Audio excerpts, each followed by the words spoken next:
I just want to tell you, just want to remind you, because all this story and the merit that you acquire when you take care of the Buddha stupas, or you offer to the living Buddhas or the past Buddhas or the Sangha, all this is for the ordinary people, okay? Yes, the people who want to be reborn again as gods in heaven, maybe small gods, big gods, depends on their merit, yes? Or people who like to become humans again with richness, power. Remember, they all dedicate their merit for the next life to become king of this and, officials of that and gods of that heaven and this heaven. But this is not for us, okay? But it's good that you know. Also, it reminds you to practice well and to keep the precepts because. Yeah? Yes. Remember, even yesterday, for example, the old woman that repaired the stupa of the Buddha. Stupa means some small thing they built to put his relic in it, or a statue to remind people that Buddha was there, existed, and practices, and so praying for some protection and merit. Yes? So she repaired it with 500 people.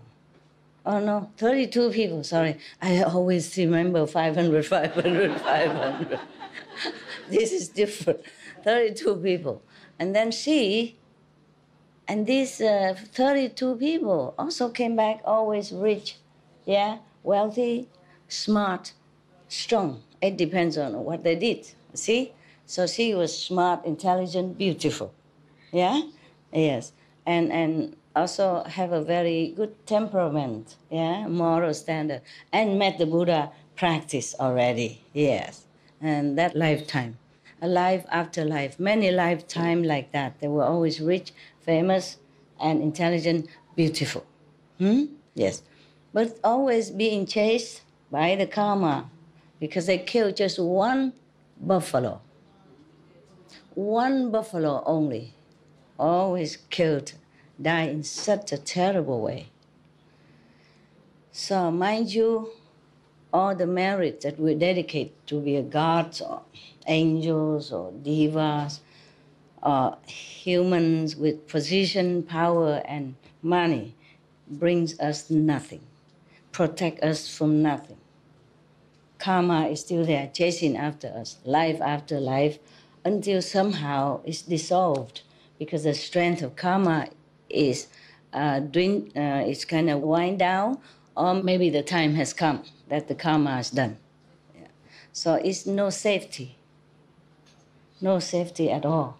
For us to stay in the heavens or to stay on earth with all power, merit, whatever it is, it's all impermanent. So it's better we practice like immediate enlightenment, and then from then on, you will never worry about anything else. It's incredible. Even though you done good merit, but if you done bad karma, you must also pay. they don't deduct it. Okay, I have a lot of merit. Why don't you take some of that? And, I'll say, make up for my karma. No, they don't do that. Karma is karma. Merit is merit. That is the problem. Accept. If you met a master already, yes. And even then you had karma.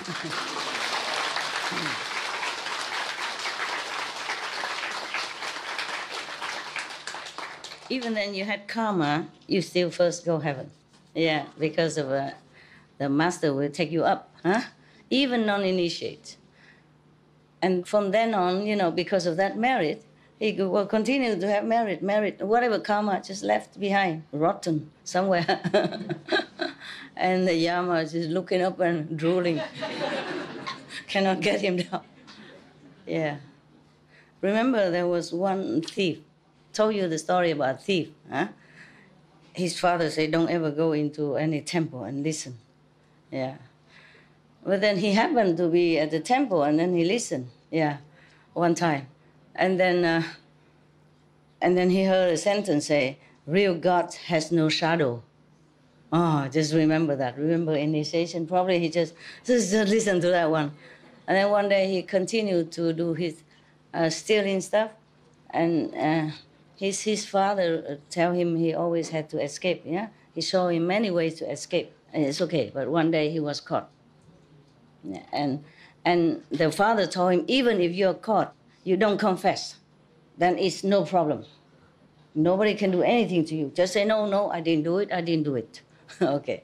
Okay, so he does that, then he's caught, and then he say, no, I didn't do it, it wasn't me, no, I didn't do it, I wasn't going to steal nothing, no, I have nothing, look at that, no, nothing. So the people cannot do anything. And then they thought, oh, if we pretend to be the God, then he would confess. Because he said, I tell you the truth, even if God's here, he would know it. So they said, okay, they test it, and they pretend to be gods, and then they question him, interrogate him.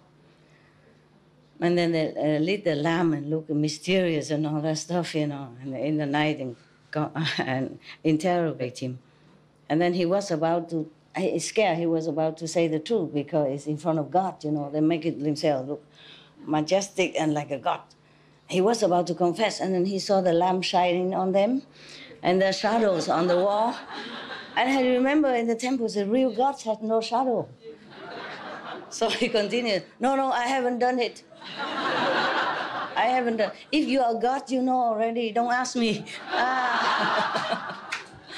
So they let him go. They think he told the truth. And from then on, after he died, he went to heaven. Because he has listened to one sentence of that initiation. So the person came to him, the person who told him to go in that temple, came to him and said, okay, in a few days, your merit will run out, and they will send you to hell for what you did. So if the church come and ask, but you still have some merit left, so if the church come and ask you, you have your merit first, or you want to have your sin punished first? So you will say, I want my merit first. Yeah. And then after he still continued to stay or go higher heaven, then that master continued teaching him, and then he has more merit, and who cares about the sin anymore? Understand? Yes. So that's why the masters came down.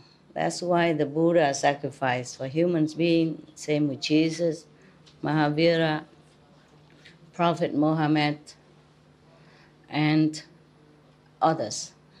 Countless masters always come and go. And bodhisattvas also, meaning lesser saints, yes.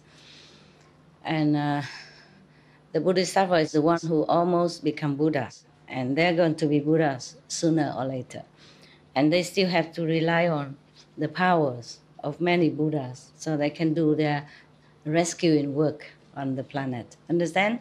The Buddha no need to rely on any body power except giving power to whoever has this bodhisattva vow to save beings, or the Buddha save themselves.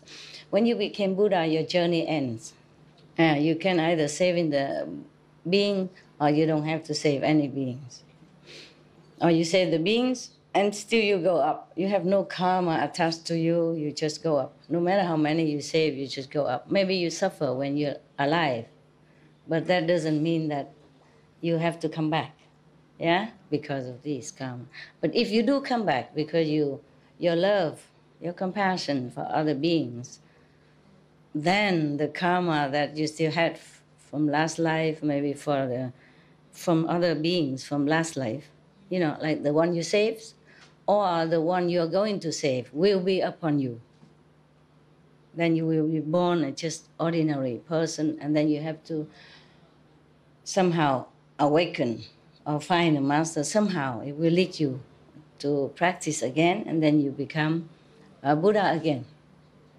Okay? So you're safe if you're Buddha or Bodhisattva. But you have to reach such certain level, as Bodhisattva or as Buddha. Then even if you were born as human again, you will not be oppressed too long. Yeah? You will somehow in yourself, something stirring up all the time. And then somehow, something will lead you to meet another Buddha or enlightened master, or the one who knows the teaching of the Buddha and pass it on to you again. Then you, okay. Yeah? Okay. Yeah, like that. It's better safer to keep in your mind that you want liberation. Yeah, you want the ultimate goal of practice. You don't want to be a god in heaven.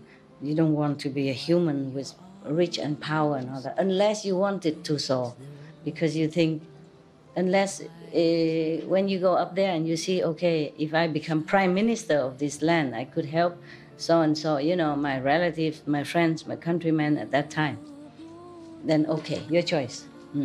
Not pushed down by karma. Yeah.